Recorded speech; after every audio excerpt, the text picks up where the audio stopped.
Muy buenas tardes a todos, bienvenidos, bienvenidas a esta nueva jornada de este tercer congreso virtual organizado por AJA Madrid, por la Agrupación de Jóvenes Abogados del Ilustre Colegio de la Abogacía de Madrid. Esta tarde nos acompañan Natalia, Marta y Clara de Ontier, que nos van a hablar sobre las novedades de la Ley 12/2023 por el derecho a la vivienda. Muchísimas gracias por estar esta tarde con nosotros. Gracias, Ángel. Comenzamos si queréis. Muchas gracias. Bueno, para presentarnos, yo soy Natalia Callejo, socia directora del área de inmobiliario de Ontier. Me acompaña Marta, directora del área de procesal y litigación, y Clara, que es asociada del área inmobiliario. Si os parece, como vamos un pelín justo de tiempo, que la ley es más densa de lo que a todos nos gustaría, empezamos ya con la presentación y cualquier duda acerca de nuestros currículums o acerca de la presentación, como ha dicho Ángel, pues la podéis dejar en el chat o no sé si al final de la presentación me las leerá todas Ángel y quizá pueda daros voz a algunos si tenéis alguna duda adicional. Entrando ya en materia, la Ley por el Derecho a Vivienda, la Ley 12/2023, ahora ya le hemos puesto nombre y apellido. Nosotros empezamos a contarle esta ley a clientes y amigos mucho antes mucho antes no, porque no hubo mucho tiempo, desde que se aprobaron las enmiendas que ha llevado a esta ley a entrar en vigor. La ley se ha tramitado en un periodo parlamentario muy corto y, como el otro día alguien me decía, es una ley muy especial. Es muy especial porque tiene una exposición de motivos que parece una auténtica carta de amor, luego tiene un contenido dispositivo donde se ve que el amor se va enfriando y acaba, como decían, como aquellas series a las que el guionista no le sabe dar un final, porque la verdad es que el régimen transitorio de la ley es muy escaso con todos los problemas en su aplicación, ¿no? Fuera de eso, es una ley que además anda en una línea competencial muy fina. Como aquí todos somos juristas, es muy fácil decir, como muy bien sabéis, que la vivienda es competencia exclusiva de las comunidades autónomas, con lo cual el marco competencial en el que la ley puede entrar a valorar estos conceptos o que puede entrar a regular la vivienda siempre es muy subjetiva y se anticipan ya recursos de inconstitucionalidad que supongo que estarán preparando algunas comunidades autónomas o esperando a ver el resultado electoral y el destino que después del mismo le espera a esta ley, ¿no? La ley tiene 36 artículos, pero muchos de ellos son principios programáticos que obligan a las administraciones públicas en esta confusión competencial que radica en el fondo de la ley y que realmente algunos son de muy difícil aplicación directa. Aquí nos vamos a centrar en aquellos aspectos de la ley que bien han producido más ruido mediático o que bien nuestros clientes, inversores, operadores, agentes en general del mercado inmobiliario nos han trasladado como que les resultan más preocupantes, ¿no? Entrando ya en materia, porque como os digo no nos sobra el tiempo, vamos a entrar a revisar algunos de los conceptos relevantes que tiene la ley. La ley en su artículo 3º incluye muchas definiciones. Incluye muchas definiciones, de hecho llega hasta la letra L. Sin embargo, nosotros aquí hemos resaltado aquellos a los que creemos que pueden tener más trascendencia y sobre todo aquellos que mediáticamente han suscitado mucho interés, porque qué duda cabe que esta es una ley que ha tenido mucho bombo mediático. Y es verdad que es una ley que es perjudicial para el sector, o así al menos lo perciben los inversores y clientes con los que hemos hablado, pero es verdad que es una ley que no es tan mala como la ley piensa y que desde luego tiene otras medidas que son muy populares. Pero bueno, vamos a entrar y que creemos que sí que pueden tener un efecto positivo en aquello que busca la ley, mientras que otras, bueno, ya veremos en qué queda la cosa. Entrando ya en el concepto de gran tenedor, del que todos habréis oído hablar, es aquella persona física o jurídica que tiene más de 10 inmuebles urbanos o inmuebles con una superficie construida superior a 1.500 metros cuadrados, siempre de uso residencial, excluyéndose trasteros y garajes.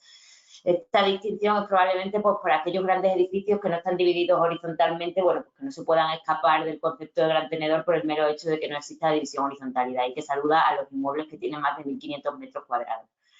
Además, como se publicaba en prensa, pasa a ser gran tenedor en el gran titular, ¿no? Los que sean titulares de 5 inmuebles. Bueno, pues este gran titular que salió en prensa en su momento no es ni verdad ni mentira. O sea, es verdad que puede llegar a considerarse gran tenedor aquel que sea propietario de 5 inmuebles de uso residencial, pero también es verdad que no es así automáticamente y con carácter general, sino que se requiere que la memoria que acompaña a la declaración de zona de mercado tensionada lo declare expresamente, ¿no?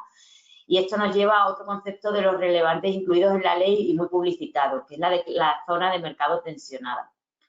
Las zonas de mercado tensionadas tienen que cumplir al menos uno de estos dos requisitos. Y esto sí que ha supuesto un cambio respecto de lo que hacía el anteproyecto, que no sé cómo de familiarizado estáis con la tramitación parlamentaria que ha tenido esta ley, pero ha sido bastante curiosa. Es un anteproyecto que se presentó en el Congreso en febrero de 2022 y se quedó allí un poco durmiendo el sueño de los justos hasta que en marzo, me parece, finales de abril, se llegó a un acuerdo entre el Gobierno, con sus socios de Gobierno, con ERC y con Bildu, para incluir una serie de enmiendas y así que se pudiera aprobar la ley. Bueno, pues una vez incluida esta serie de enmiendas, la tramitación parlamentaria ha sido rapidísima hasta tal, pues, es verdad que se ha tramitado por el procedimiento de urgencia, pero incluso yendo por el procedimiento de urgencia, la tramitación ha sido muy rápida, de tal forma que la ley es la ley de 24 de mayo que entró en vigor al día siguiente, se publicó el 25 y entró en vigor el 26 de mayo. O sea, ha tardado un mes y medio, poco más o menos, en la tramitación parlamentaria, que yo creo que es un récord en la historia de nuestra democracia, ¿no? Tampoco lo toméis literalmente porque igual alguna otra ley ha ido más rápida, pero bueno, que era para ejemplificar que cuando los poderes públicos quieren tramitar una ley de verdad rápido pueden hacerlo, ¿no? Bueno, pues una de las enmiendas que se introdujo es que los requisitos objetivos que tiene que cumplir una zona para ser considerada zona de mercado tensionada no se tuvieran que cumplir acumulativamente, como decía el anteproyecto, sino con carácter disyuntivo. Es decir, es suficiente que se cumpla uno de estos dos requisitos. Y bien, que la carga media del coste de la hipoteca o del alquiler en el presupuesto personal o de la unidad de convivencia, incluyendo gastos o suministros básicos, sea superior al 30% de los ingresos medios o la renta media de los hogares, o que el precio del compra o alquiler haya experimentado en los 5 años anteriores un porcentaje de crecimiento acumulado al menos 3 puntos porcentuales superior al porcentaje de crecimiento acumulado del IPC de la comunidad autónoma. Yo, salvo aquí haya grandes expertos inmobiliarios, eso así dicho, a mí al menos no me decía gran cosa. Yo no te sabría decir que si esto implica que hay muchas o pocas zonas de mercado tensionada, pero como siempre hay alguien más listo que nosotros, Atlas Real Estate, que es una consultora especializada, hizo un estudio y calculó que aplicando el requisito objetivo, es decir, que se cumpliera una de estas dos condiciones, el 61% de las viviendas españolas se encontrarían en una zona de mercado tensionado. Ahora bien, aquí viene la trampa. Se ha definido el elemento objetivo, pero no el subjetivo. No se ha definido qué es una zona, dando un amplio margen a las administraciones públicas para definir qué se entiende por zona. Así nos podríamos encontrar con que se declarara zona de mercado tensionada un municipio, un barrio, un distrito censal o incluso, por reducción al absurdo, una calle o una plaza. Alguna vez me han llegado a preguntar si un único edificio se podría declarar zona de mercado tensionada. Bueno, a mí me llegaría a parecer un poco una perversión del concepto, ¿no? Pero la ley no pone límites. Imaginamos que serán las comunidades autónomas que declaren zonas de mercado tensionadas las que definirán los requisitos subjetivos. Una vez que se declara una zona de mercado tensionada, esta estará en vigor durante un plazo de 3 años, transcurridos los cuales se tendrá que comprobar que efectivamente se siguen cumpliendo o no los requisitos de zona de mercado tensionada. En el caso de que se siguieran cumpliendo, se prorrogará anualmente con la obligación de revisar anualmente si efectivamente se cumplen estos requisitos o no.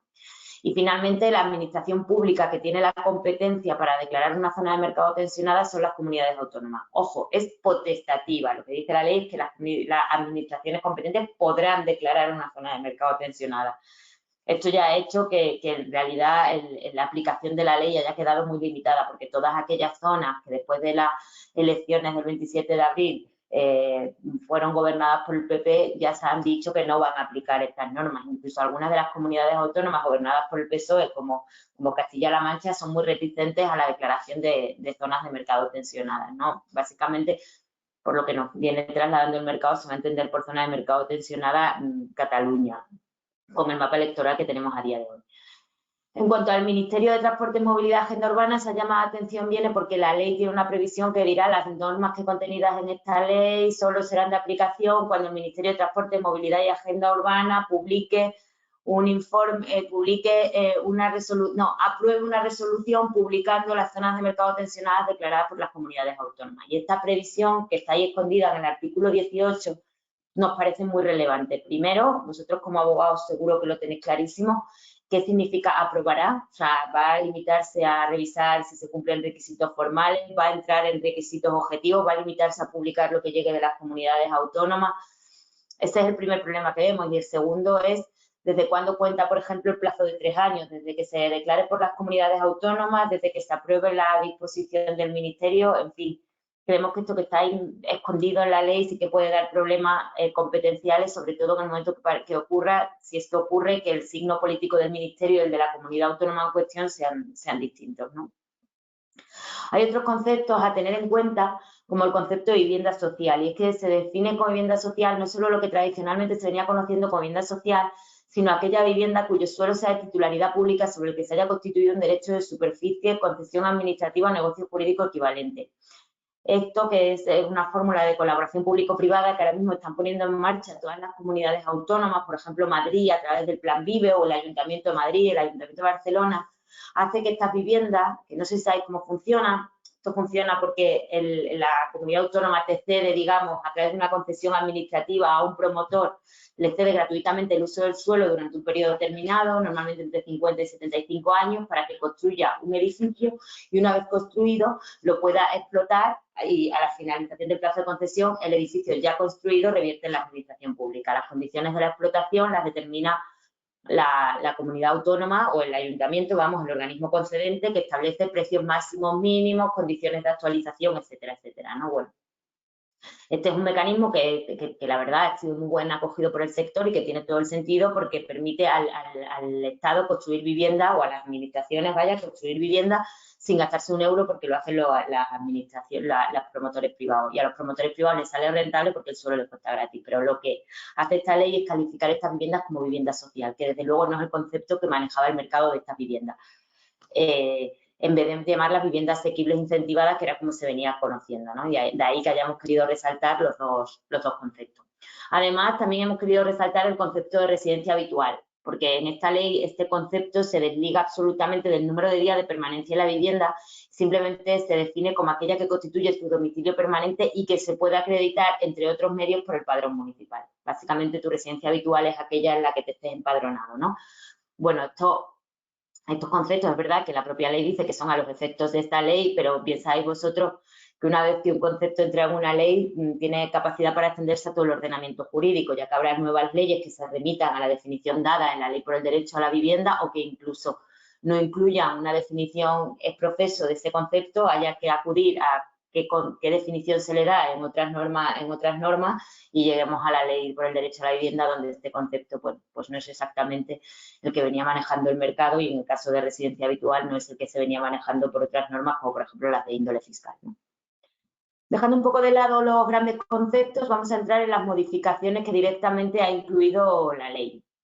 Las primeras modificaciones, y que tienen mucha trascendencia, son las modificaciones incluidas en la Ley de Arrendamientos Urbanos.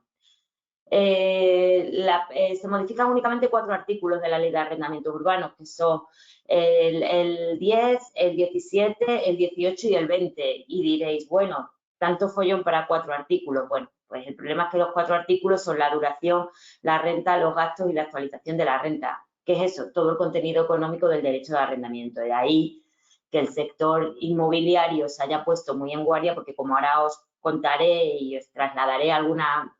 Yo creo que lo que enriquece esta charla no es solo que yo os cuente la ley, que para eso podéis leer 27 resúmenes que se han publicado al respecto, sino que os cuento un poco cómo la ha recibido el sector y qué es lo que más les preocupa, ¿no? Bueno, entonces, entrando ya en la primera modificación, vamos a entrar en las modificaciones que se han incluido en el artículo 10, relativo a la duración de los contratos de arrendamiento. Se han incluido 2 artículos, el artículo 10.2 y el artículo 10.3. El artículo 10.2 establece una prórroga obligatoria siempre y cuando el arrendador sea un gran tenedor y el arrendatario acredite encontrarse en situación de vulnerabilidad. En estas 2 circunstancias, el arrendatario puede solicitar una prórroga extraordinaria que el arrendador estará obligado a conceder y que tendrá 1 año de duración. Eso es el artículo 10.2. Además, el artículo 10.3 establece que en una zona de mercado tensionada los contratos se podrán prorrogar a solicitud del arrendatario anualmente hasta un máximo de 3 anualidades. Y esto es muy relevante porque no solo aplicaría a los grandes tenedores, sino que esta prórroga obligatoria en las zonas de mercado tensionada aplicaría a cualquier propietario. Yo no sé si vosotros estáis familiarizados con el régimen de duración de la Ley de Arrendamientos Urbanos. La Ley de Arrendamientos Urbanos ahora mismo tiene lo que se viene llamando un 5+3 o 7+3 si el arrendador es persona jurídica. Vamos a centrarnos en el caso de que sea persona física. En este caso, el arrendatario tiene derecho a que su contrato se prorrogue anualmente hasta un máximo de 5 años. Durante esos 5 años el arrendador no puede decir nada.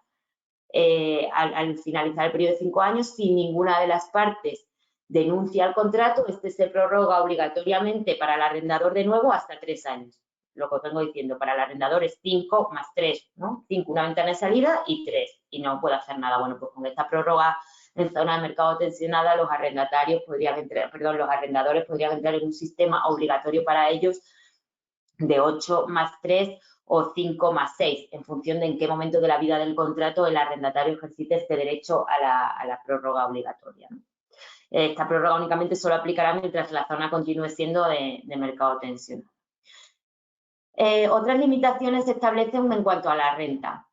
El pago, la primera modificación es que el pago se debe hacer preferiblemente por medios electrónicos. Esto no ha supuesto ningún problema para nadie, es una medida contra el fraude que entiende todo el sector y que, bueno, no hay ningún problema. Solo se admitirá el pago en metálico cuando el arrendatario acredite que no tiene una cuenta corriente o que no tiene acceso a medios electrónicos.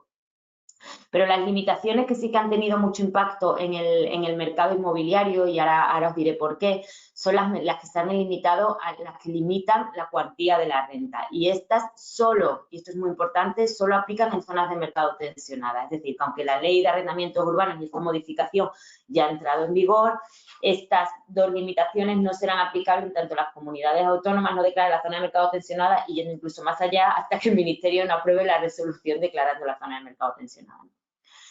Lo primero que se ha incluido es el artículo 17.6, que aplica en zonas de mercado tensionados y aplica para nuevos contratos y para cualquier tenedor, para cualquier propietario, sea o no gran tenedor. La renta del nuevo contrato no podrá exceder a la renta del contrato anterior vigente en los últimos 5 años, eso sí, actualizada conforme al índice que le corresponda. Es decir, si en el contrato anterior mi renta máxima era de 600 euros, el nuevo contrato solo podré cobrar 600 euros más IPC, bueno, ni más IPC, 600 euros más la tasa de actualización que corresponda. Pero no voy a poder cobrar una renta nueva por el hecho de que sea un nuevo contrato. Además, si en el contrato anterior yo no repercutía gastos, en el nuevo contrato tampoco puedo repercutirlos.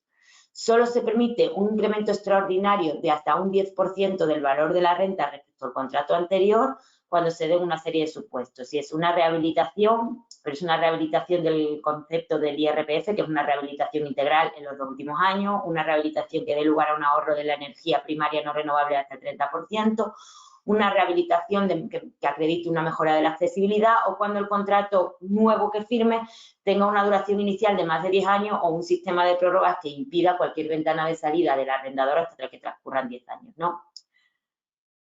Esta medida, que desde el punto de vista del inquilino o incluso desde el punto de vista de garantizar el derecho a la vivienda nos puede parecer bien, sin embargo va a tener un efecto muy pernicioso.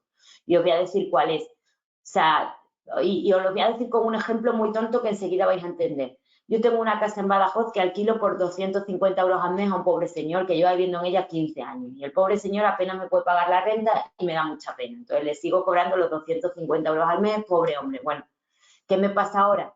Que el día que este señor se vaya y venga un señor nuevo, como Badajoz sea declarada zona de mercado tensionada, tengo que mantenerle los 250 euros a este señor que no conozco de nada. ¿Qué va a pasar? Que en cuanto yo tenga una ventana para poder actualizarle la renta a mi inquilino, se la voy a subir. Y no por él, sino porque el siguiente que venga no me puedo vincular a 250 euros sin edie. Imaginaos otro ejemplo, que le tenéis una casa alquilada a vuestra prima, a vuestra hermana o a vuestra vecina del quinto y como es vuestra prima, vuestra hermana y vuestra vecina del quinto, se la tenéis muy barata. Pues tened cuidado porque el próximo que llegue y os alquile ese piso, nunca le podréis poner una renta más alta que la del contrato anterior, ¿no? Además, cuando estemos en una zona de mercado tensionada y seáis grandes tenedores, es decir, tengáis al menos más de 10 inmuebles de uso residencial, la renta del nuevo contrato no podrá exceder a la renta máxima que se establezca en el sistema de precios de referencia que tienen que aprobar las comunidades autónomas. Es decir, las comunidades autónomas aprobarán un sistema de precios máximos y será el máximo que pueda aplicar. Esto, por ejemplo, tiene mucha trascendencia en la vivienda de obra nueva. La vivienda de obra nueva, que no estará vinculada por un contrato anterior porque no exista, si eres un gran tenedor, te aplicará esta nueva renta que se derive de los sistemas de precio de referencia. Pero si encima eres un gran tenedor y tuvieras un contrato anterior, estarías vinculadas por las dos limitaciones. Es decir, que el gran tenedor solo podrá aplicar la mínima de estas dos rentas. la del contrato anterior, porque la aplica el 17.6, o la del sistema de precio de referencia, porque la aplica el 17.7. Esto, por ejemplo, ¿cómo va a funcionar? Pues la realidad es que no lo sabemos y que cada comunidad autónoma tendría que aplicar sus sistemas, pero teniendo en cuenta la experiencia previa en Barcelona, donde esto ya se aplicó hasta que fue declarado inconstitucional por invadir competencias estatales al establecer limitaciones que correspondían a la Ley de Arrendamientos Urbanos, se hacía de la siguiente forma. Un señor que fuera a alquilar su piso, en este caso esto solo va a aplicar a grandes tenedores, con la excepción que veis en la presentación, que podría aplicar excepcionalmente a cualquier tenedor, pero vamos a estar en el escenario que aplique a grandes tenedores. Esto va a funcionar, tú entrarás en la web de la comunidad autónoma y dirás, tengo una vivienda en la calle no sé cuánto, en el tercer piso, tiene ascensor, tiene parking, tiene trastero, tiene zonas comunes o no las tiene. Y la herramienta escupirá una renta máxima que será la que tú puedas comprar, ¿no? Aquí, ¿cuál es el problema que nos dicen los grandes inversores en vivienda? Que ellos ahora mismo no pueden hacer números, que ellos ahora mismo no pueden construir vivienda nueva para alquiler porque no saben cuál va a ser la renta que puedan cobrar a los inquilinos en el caso de que se declaren zona de mercado tensionada. El otro día decían, por ejemplo, que en Barcelona pues no va a haber ningún promotor que se meta a hacer vivienda en alquiler. Por eso digo que aunque la medida nos puede parecer bien y desde el punto de vista filosófico podamos estar de acuerdo con esa medida, sí que pienso que el efecto inmediato que va a producir en el mercado no va a ser positivo. Quizá a medio o largo plazo, pues los inversores se adapten cuando vean cómo funcionan estos sistemas de precio de referencia o como os explicaremos después, el nuevo índice de actualización de rentas puedan entrar en el juego. Pero ahora mismo el efecto inmediato, desde luego, va a ser una contracción en la oferta. Y ya os digo, entendiendo los principios que hay detrás de la ley, pero sin dejar de poner en la picota los efectos económicos que al menos en el corto plazo nos han trasladado los grandes agentes del mercado inmobiliario que esto podría producir, ¿no? Además, también, bueno, aquí hacemos una pequeña mención al artículo 31 de la ley, que es el que dice la obligación que tienen en las operaciones de arrendamiento. ¿Cómo se garantiza esto? Bueno, pues en los contratos de arrendamiento se tendrá, en las zonas de mercado tensionadas, se tendrá que indicar efectivamente cuál es la cuantía de la última renta del contrato y también cuál es la cuantía según el sistema de precios de referencia, ¿no? Para evitar que podáis escapar. Además, nunca se iba a poder escapar porque siempre nos va a quedar el tema de las fianzas que se depositan. Por otra parte, en las actualizaciones de la renta, bueno, se ha extendido la vigencia de la limitación de actualización del 2% durante el año 2023. Es verdad que si el arrendador no es gran tenedor, cabría pacto en contrario, pero en defecto de pacto aplica el 2%, con lo cual los inquilinos no tienen ningún aliciente para pactar otra cosa. Esto mismo aplicaría en el año 2023. A las rentas que se actualicen durante 2024, solo que en lugar del 2% será el 3%. ¿Y qué pasa a partir de 1 de enero de 2025? Bueno, pues que lo que dice la ley es que antes del 31 de diciembre de 2024 el Instituto Nacional de Estadística aprobará un nuevo índice que se fijará como límite máximo a los efectos del artículo 18, esto es, a los efectos de actualización de la renta. Aquí tenemos un pequeño problema de derecho transitorio y es que la cosa es que la ley dice, como todas las leyes de arrendamiento por otra parte, que los contratos se regirán por la ley que estaba en vigor en el momento de su celebración, con una excepción, la actualización de la renta durante los años 2023 y durante los años 2024. No hay ninguna otra excepción, es decir, que las prórrogas obligatorias no aplicarán a los contratos que se firmaron antes de la entrada en vigor de la ley. Tampoco la aplicarían a los contratos que se firmaron. El artículo 17.6 tampoco aplicará a los contratos que se firmaron antes del vigor de la ley. La actualización de la renta al nuevo índice no aplicará a los contratos que entraron en vigor antes de la ley. Es decir, que si yo firmé un contrato en 2020, el 1 de enero de 2025 y me toca actualizarlo el 15 de enero de 2025, podré aplicarlo conforme a IPC, que era lo que decía mi contrato, porque el derecho transitorio no lo ha exceptuado, ¿no? Pero, sin embargo, sí que ha exceptuado la aplicación del 2 y el 3% y también ha incluido la previsión de derecho transitorio que os pone clara ahora mismo, que es la de la disposición transitoria séptima, y esa hemos optado por transcribirla porque nos cuesta mucho hacer una interpretación concluyente de la misma. Parece que lo que quiere decir es que la regulación establecida en el apartado 17 del artículo 17, esto es, las limitaciones a los grandes tenedores al sistema de precios de referencia, aplicará a los contratos que se formalicen entre la entrada en vigor de esta ley y la aprobación del sistema de precios de referencia. Lo que pasa es que esto nos parece una aplicación retroactiva de la ley bastante dura, porque yo estoy firmando contratos de arrendamiento hoy que si de repente declaran Madrid dentro de 2 años zona de mercado tensionada, tendría que reducirles la renta. Entonces, es una aplicación que además va en contra del propio artículo 17.7 que decía para los nuevos contratos mientras dure la declaración de zona de mercado tensionada. Y, sin embargo, estos serían contratos que ya estaban en vigor cuando se declara la zona de mercado tensionada. Sin embargo, la otra interpretación, que es que se tengan que cumplir los dos requisitos cumulativamente, es decir, que aplicará para los contratos que se firmen una vez entrada en vigor la ley y, además, declarada la zona de mercado tensionada, la haría innecesaria, porque eso es el propio artículo 17.7. Entonces, bueno, ahí dejamos las dos posibles interpretaciones y como en derecho todo es gris, pues que cada uno se acoja a la que le parezca más lógica y veremos qué resuelven los tribunales o las memorias que acompañen a la declaración de zona de mercado tensionada. En cuanto a los gastos, aquí salió un titular en el Confidencial que era no se pueden repercutir gastos a los inquilinos. Bueno, pues deciros que eso no es cierto.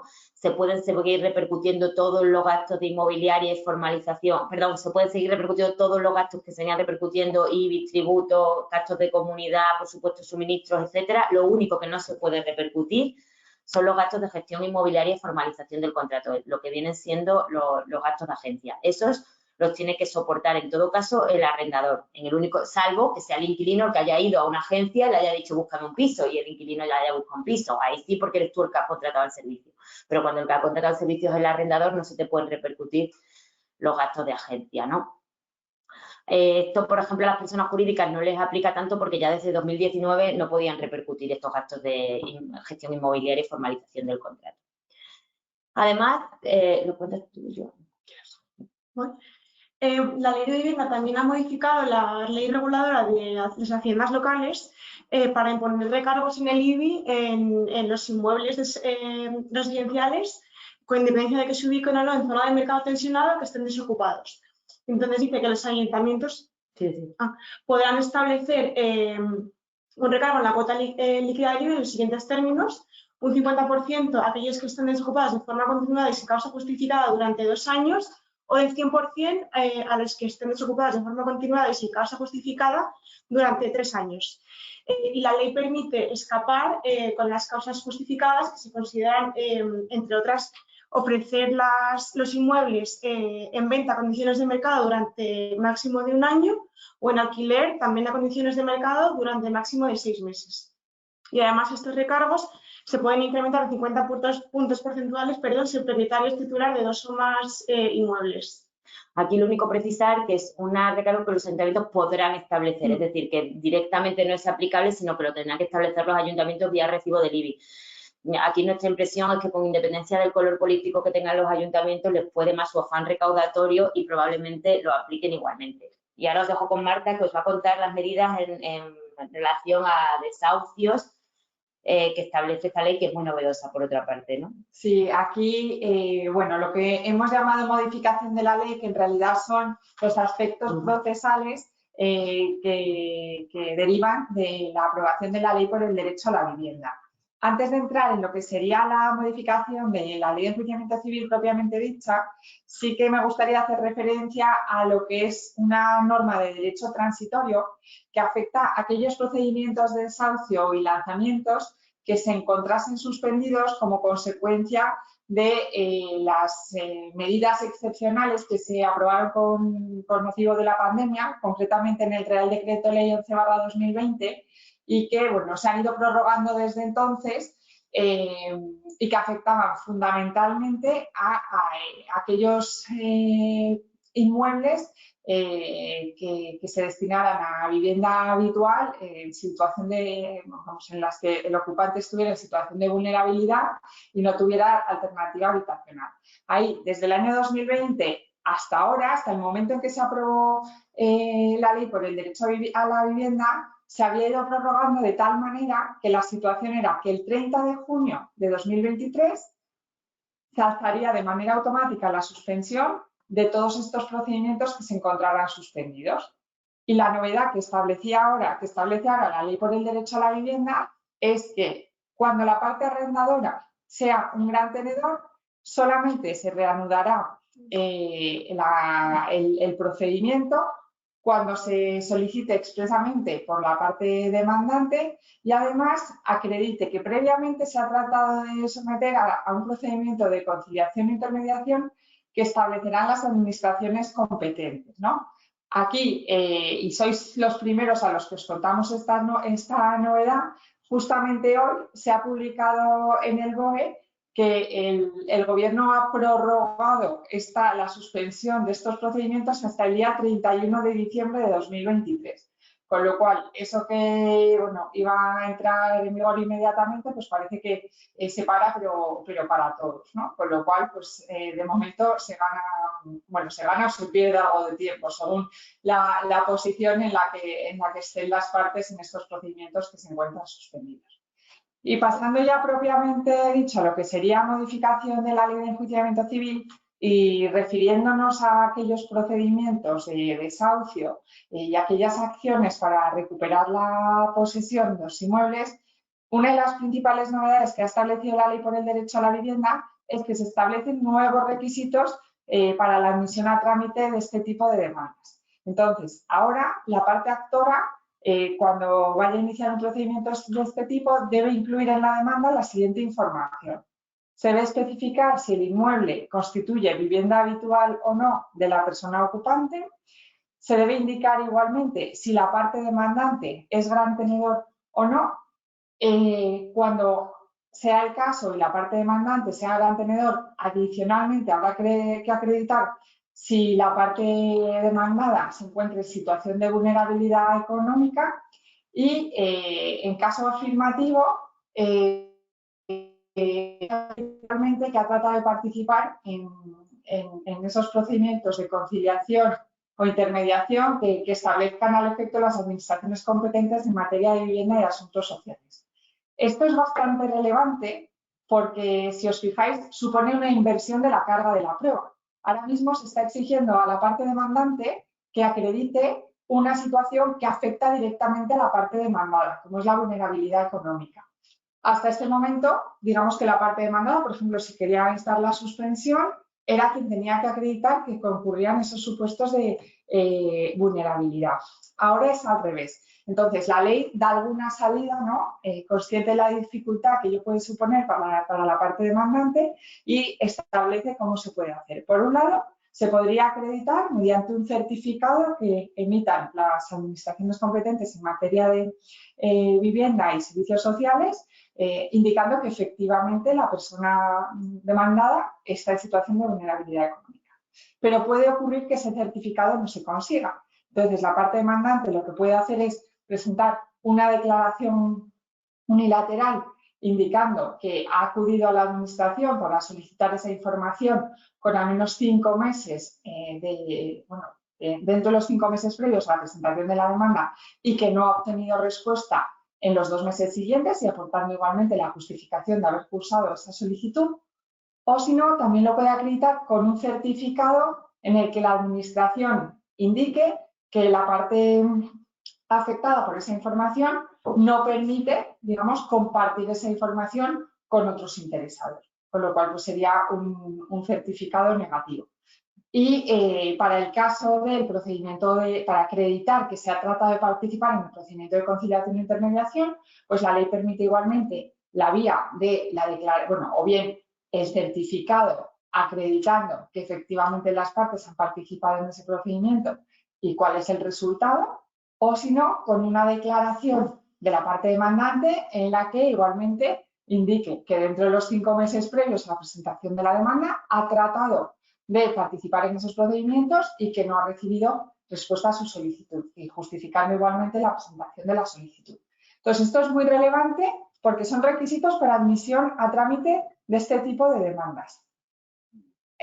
Adicionalmente, se han incluido pues varias modificaciones que afectan, pues digamos, a la oficina judicial, ¿no? Básicamente, cuando el letrado de Administración de la Justicia dicte decreto admitiendo a trámite una demanda de este tipo, deberá indicar en el propio decreto la posibilidad que tiene la parte demandada de acudir a la administración competente en materia de vivienda y asuntos sociales para buscar alternativas cuando el inmueble se destine a vivienda habitual y la parte demandada, el ocupante de la vivienda, pueda encontrarse en situación de vulnerabilidad económica.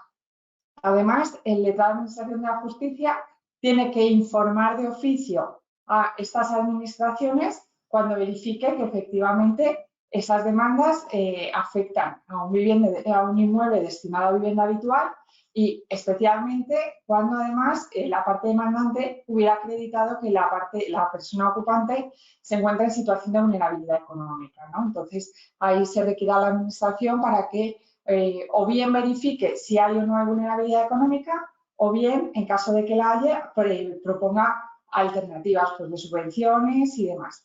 Y con esa información el juzgado daría trámite a la parte demandante para que pueda hacer alegaciones y con ello el juzgado resolver si se suspende o no se suspende el procedimiento para adoptar ese tipo de decisiones. Y bueno, hay que decir que también la ley contempla la posibilidad de que el juzgado considere una eventual situación de vulnerabilidad económica por la parte arrendadora, pues, por ejemplo, si vive de las rentas y no recibir eso, vamos, y se encuentra igualmente en una situación de vulnerabilidad económica por los niveles de ingresos que vienen definidos en la ley, y luego se modifican otros artículos que afectan a todas aquellas resoluciones cuyo objeto sea el señalamiento del lanzamiento de la vivienda. Ahora se exige que siempre se indique el día y la hora, independientemente de cuántos intentos se lleven, y además que se notifique previamente a los ocupantes. Y estas medidas que hemos visto en relación con las demandas de desahucio y para recuperar la posesión, se extienden de alguna manera también a las ejecuciones hipotecarias, de manera que en lo sucesivo aquellas demandas de ejecución hipotecaria que se interpongan tras la entrada en vigor de la ley exigen que se indiquen igualmente estos requisitos. Aquí es la parte ejecutante la que tiene que acreditar todos estos requisitos que acabamos de ver en línea con los desahucios. ¿Qué pasa? Como bien sabéis, los procedimientos de ejecución permanecen vivos hasta que la parte acreedora ve satisfecho el pago de su deuda. Entonces nos vamos a encontrar con muchos procedimientos que se iniciaron antes de que entrara en vigor esta modificación de la ley de enjuiciamiento civil y, por tanto, en cuyas demandas iniciadoras no se acreditaban ninguno de estos requisitos. Pues para esos supuestos, la ley lo que contempla es que cuando se vaya a iniciar la vía de apremio, si no se hubiera acreditado con anterioridad, pues si no se hubiera verificado pues, la concurrencia de esos requisitos, que se hagan en ese momento, ¿no? Antes de sacar el inmueble a subasta. Y estos serían, a grandes rasgos, pues los grandes cambios que encontramos tras la entrada en vigor de la ley por el derecho a la vivienda. Y muy rápidamente, y para que por lo menos sepáis que están ahí, vamos a comentaros las medidas destinadas a ampliar el número de viviendas con algún tipo de protección pública. Es lo que se viene diciendo, ampliar el parque público de vivienda. Esta parte de la ley que sí que casa con es verdad, con el espíritu de la ley y que sí que podría permitir ampliar la oferta de vivienda, tiene algunos defectos de técnica legislativa, sobre todo relacionados con sus disposiciones transitorias, pero vamos a andar poco a poco. En primer lugar, la medida, digamos, estrella y que más problemas está causando es que, salvo que la normativa autonómica o municipal establezca lo contrario, las viviendas sobre el suelo, cuyo destino sea vivienda protegida, es decir, la vivienda tendrán una vinculación de carácter permanente. Hasta ahora la calificación de vivienda protegida pues tenía distintas duraciones en función de muy distintos parámetros, de si eran viviendas de protección pública de precio básico, si habían recibido financiación, si no lo habían recibido, etcétera, ¿no? Bueno, pues ahora, salvo que la normativa de la comunidad autónoma establezca lo contrario, tendrán una vinculación con carácter permanente. Esto ha dado, por ejemplo, despertado muchas cuestiones que ya os adelanto no tienen respuesta clara. Es ahora mismo, que todavía no se ha adaptado por las comunidades autónomas de carácter permanente, ¿qué prevalece? ¿Lo que decía la normativa con anterioridad a la publicación de la ley o lo que dice la normativa que se establece a día de hoy? Bueno, pues la ley no dice nada. Sí que permite que la calificación no sea permanente, que solo sea de 30 años, pero en aquellos supuestos en el que la vivienda no esté construida sobre suelo destinado a vivienda de protección pública. Yo no sé cómo estáis de familiarizados con eso, pero lo cierto es que el suelo residencial libre, que se llama, es mucho más caro que la vivienda protegida. Entonces, ningún promotor construye vivienda protegida en suelo residencial libre, ¿no? Sí que es verdad que hay una pequeña norma de derecho transitorio que es muy importante y que dice que las viviendas que hubiesen obtenido la calificación definitiva con anterioridad a la entrada en vigor de la ley se regirán por lo dispuesto en el régimen de protección en relación al que hubieran sido calificadas. Y esto que parece obvio, es decir, si yo ya soy vivienda protegida 30 años y llevo 7 años siéndolo así, no me lo pueden cambiar, digamos, pues no es tan obvio, ¿no? En el anteproyecto y en versiones anteriores de la norma, esta redacción tenía una transitoria, tenía una, ¿cómo es? Retroactividad absoluta, mientras que ahora no se aplicará a las viviendas que ya tengan la calificación definitiva, pero hay que tener en cuenta que las viviendas, hay mucha vivienda de protección pública ahora mismo en construcción. Nosotros tenemos un cliente con un caso sitio, una vivienda de protección pública en construcción y ahora mismo no tiene certeza y nosotros no hemos sabido darle el 100%, sin nuestra opinión, pero no el 100% de la certeza sobre si esa vivienda va a tener una calificación permanente de 30 años y eso sí que tiene un impacto, bueno, pues en su plan de negocio en relación al régimen aplicable a estas viviendas, ¿no? Por otra parte, se han incluido otras medidas y es que también destinadas a la ampliación del parque público de vivienda y es que se podrá construir vivienda de promoción, perdón, vivienda dotacional pública en suelos dotacionales, que además en los municipios donde se hayan declarado uno más ámbitos como zona de mercado tensionada, necesariamente se tendrá que construir vivienda dotacional en suelos procedentes del cumplimiento de deber de cesión, no sé si lo sabéis, pero cuando se desarrolla un nuevo ámbito hay una obligatoriedad de cesión de hasta un 10% del suelo a favor de los ayuntamientos, pues normalmente para que hagan dotaciones públicas y esa obligación en ocasiones se puede sustituir por el pago de una cantidad de dinero. Es lo que se llama monetizar la obligación, ¿no? Bueno, pues lo que te dice es que las zonas de mercado tensionadas no se podrán monetizar y esos suelos deberán destinarse necesariamente a la construcción de vivienda de dotación pública. Y además, otra de las medidas que más impacto ha tenido en la ley es que se suben los porcentajes de suelo que se debe destinar a vivienda protegida. Ha pasado de un 30 a un 40 en los nuevos ámbitos y de un 10 al 20 en las actuaciones de rehabilitación. Y aquí de nuevo adolecemos de un problema de derecho transitorio, porque es verdad que la disposición transitoria primera de la LAU, perdonad, es que yo siendo al inmobiliario sola, de la ley del suelo, establecía que esto no aplicaría a los planeamientos que ya hubieran obtenido aprobación inicial. Lo cierto es que ahora mismo esa era una disposición transitoria que aplicaba con carácter concreto a la ley del suelo y que nos parece difícil extender su aplicación precisamente por su carácter temporal a esta ley, ¿no? De aplicar analógicamente las disposiciones transitorias se nos hace un poco bola. Pero bueno, es una interpretación defendible, pero a nosotros no es la con la que nos sentimos más cómodos.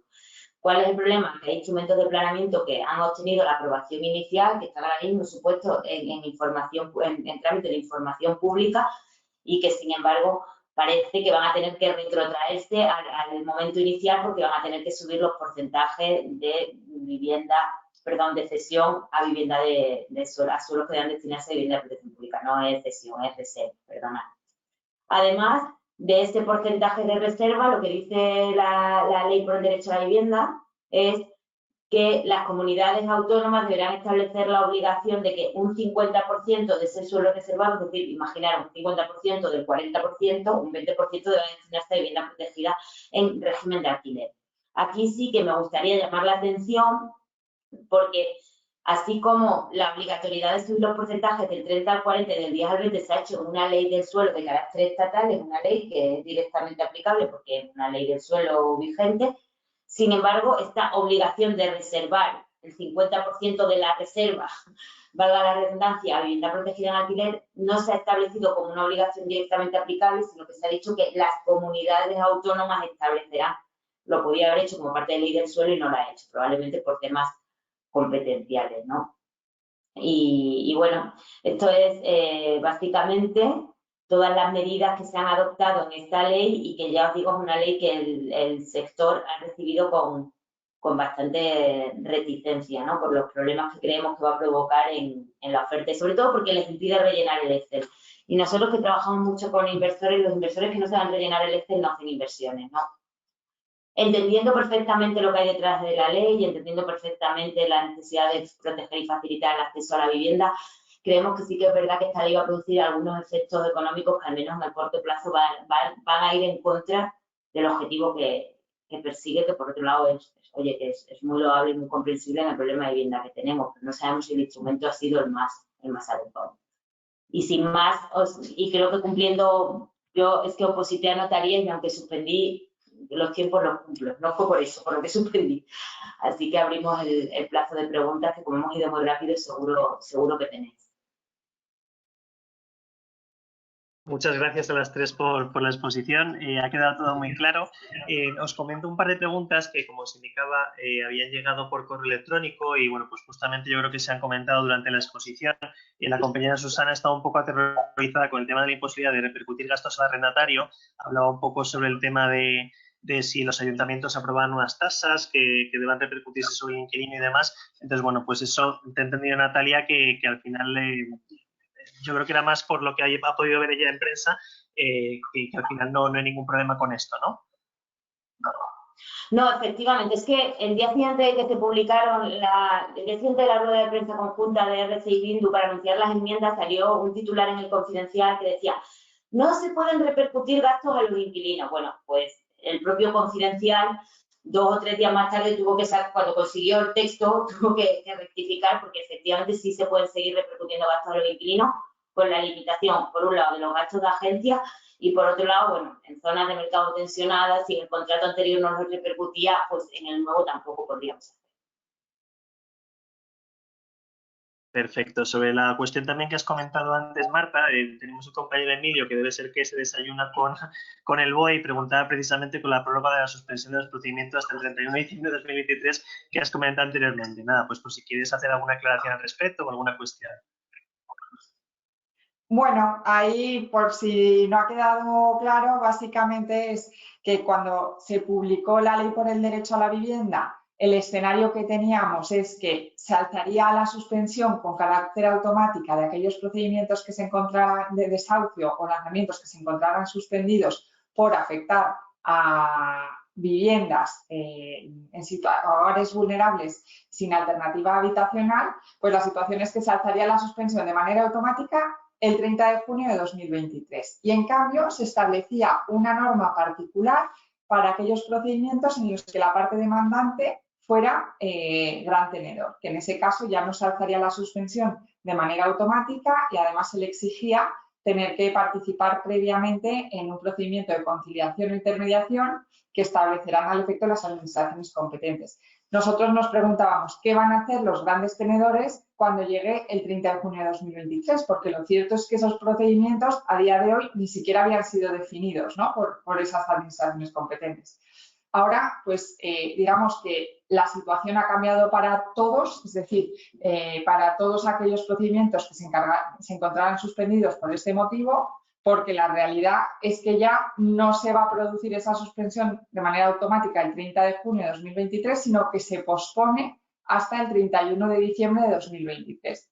De tal manera que ahora pues todos esos procedimientos continuarán suspendidos y sería a partir del 31 de diciembre de 2023 cuando, si no hay novedad, se alzará la suspensión de la mayoría de los procedimientos y, en cambio, se mantendrán suspendidos los procedimientos en los que la parte demandante fuera gran tenedor, y a ellos sí que les aplicaría pues esa particularidad que se había establecido en la disposición transitoria de la Ley por el Derecho a la Vivienda.